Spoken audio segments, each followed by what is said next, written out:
Halo teman-teman. Halo teman-teman, Hai teman-teman, Yuk baca pantun rohani. pantun rohani untuk hari ini. Jumat 3 September 2021, Lukas bab 5 ayat 33 sampai 39. Bersama saya Frida dari Salatiga. Bersama saya Audrey dari Solo. Dengan Nia di Surabaya.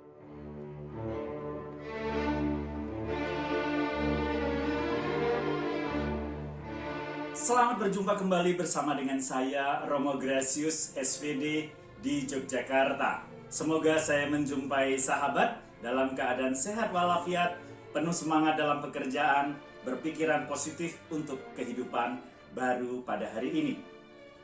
Sahabat, pernahkah sahabat mendengar kata adaptasi?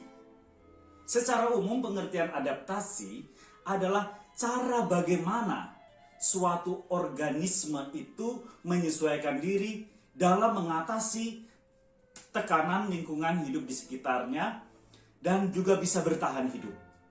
Penyesuaian tersebut dapat dilakukan melalui genetik maupun juga dari habitatnya. Makhluk hidup dan juga manusia dapat mencari habitat atau komunitas yang sesuai dengan cara hidup mereka ataupun mengubah organ tubuh mereka. Cara yang digunakan segenap setiap makhluk hidup untuk beradaptasi berbeda-beda tergantung kemampuan individu tersebut atau kemampuan seseorang. Sahabat, ada 3 adaptasi yang dilakukan oleh makhluk hidup dan juga manusia. Yang pertama adalah adaptasi morfologi. Adaptasi morfologi merupakan penyesuaian bentuk tubuh dan struktur tubuh luar makhluk hidup atau alat-alat tubuh makhluk hidup terhadap lingkungannya. Adaptasi ini dilakukan untuk menyesuaikan bentuk tubuh dengan kondisi tempat tinggal dan ini dilakukan untuk mempertahankan hidupnya. Yang kedua adalah adaptasi fisiologi. Adaptasi fisiologi merupakan penyesuaian fungsi alat-alat tubuh bagian dalam pada makhluk hidup terhadap lingkungannya.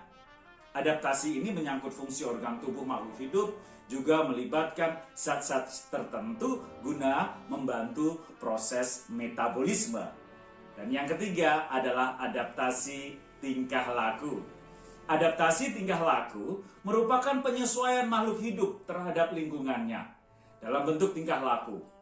Adaptasi tingkah laku berhubungan dengan tindakan makhluk hidup guna juga melindungi diri dan juga mempertahankan diri atau menyesuaikan diri dari seluruh lingkungannya.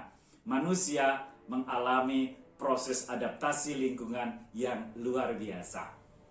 Sahabat, saya memfokuskan diri pada kemampuan adaptatif manusia dan hukum Allah atau lex divina, hukum ketuhanan positif, yakni hukum yang diwahyukan Tuhan bagi segenap manusia yang tercantum dalam kitab suci. Dan pada hari ini kita merenungkan dari Lukas bab 5 ayat 33 sampai 39. Sahabat, percakapan Alkitabiah diawali dengan realitas zaman itu, bahwa dalam perjanjian lama, puasa merupakan ungkapan berduka cita yang dilaksanakan pada hari penghapusan dosa. Karena Yesus dan murid-muridnya sudah tidak lagi mengikuti tradisi itu, maka menjadi perhatian dari orang-orang Farisi dan murid-murid Yohanes. Lalu Yesus menjelaskan dengan sebuah ilustrasi yang sangat-sangat menarik. Dapatkah sahabat mempelai laki-laki disuruh berpuasa, sedang mempelai itu bersama dengan mereka?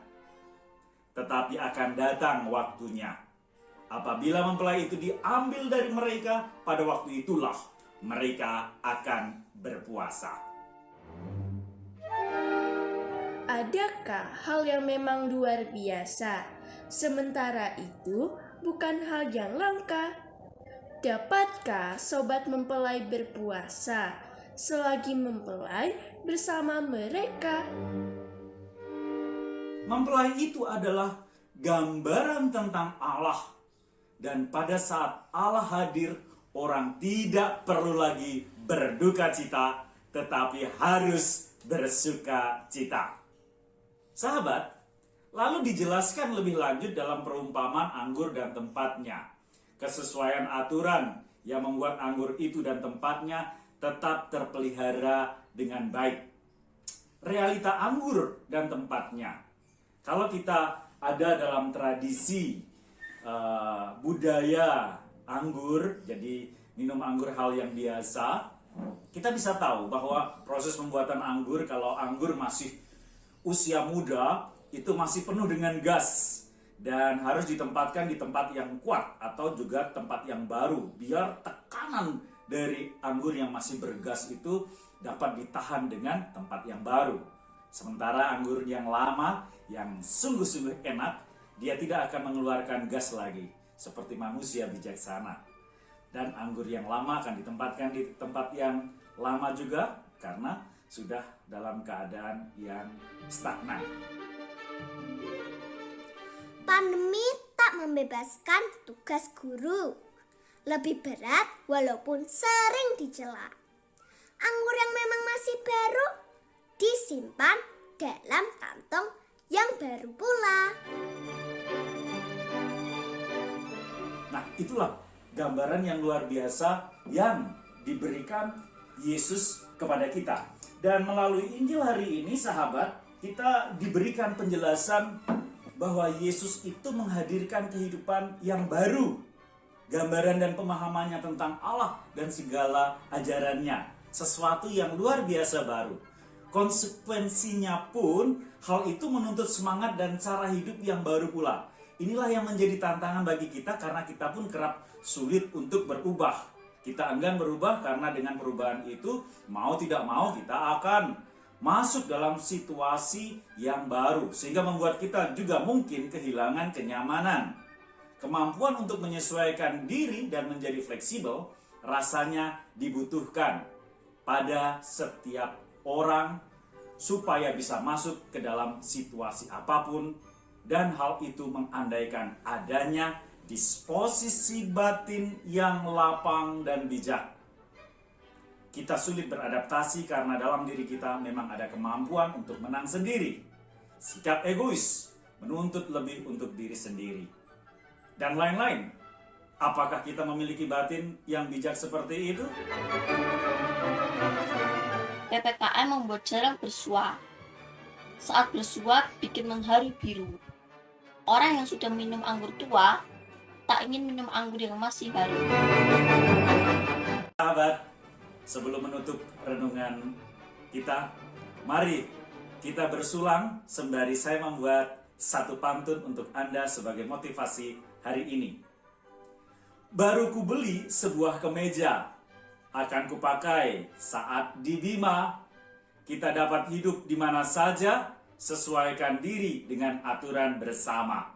Sahabat, selamat memulai hidup baru dengan penuh semangat, penuh sukacita, berpikiran positif, dan pada akhirnya kita menyerahkan rahmat-rahmat luar biasa yang dari Allah.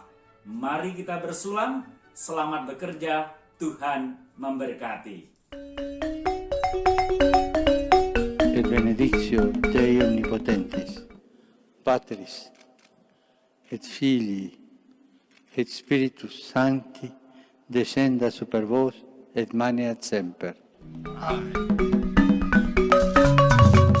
Semangat pagi! Selamat merayakan Jumat pertama dalam bulan sambil senantiasa hidup secara baru dalam bimbingan terang Roh Kudus. Salam Sareja, Berkah dalam. berkah dalam. Terima kasih, berkah dalam.